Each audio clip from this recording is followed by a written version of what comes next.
Hey guys, today I have with me Redmi Note 10 Pro. The smartphone offers a 6.67-inch Super AMOLED display having a pixel density of 395 ppi and a refresh rate of 120Hz.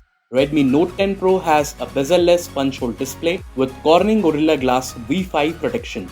On the right spine, you'll find the volume rocker and power button. The power button also works as fingerprint sensor.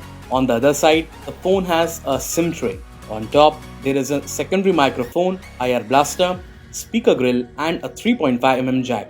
The bottom of the phone features a USB Type-C port and a speaker grill. Redmi Note 10 Pro comes with a quad camera setup with Redmi branding at the bottom. So that's all as far as the design is concerned. Now, let's get into the details about the internals. Redmi Note 10 Pro comes with a Qualcomm Snapdragon 732G chipset with 8nm fabrication.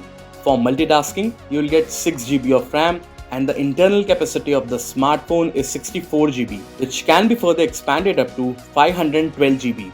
Redmi Note 10 Pro offers a 5020 mAh battery powered by a 33-watt fast charging facility. Coming to the camera specs, the phone features a 64-megapixel quad camera setup and includes a 64-megapixel primary camera supported by an 8-megapixel ultra-wide-angle camera, a 5-megapixel macro camera and a 2-megapixel depth camera.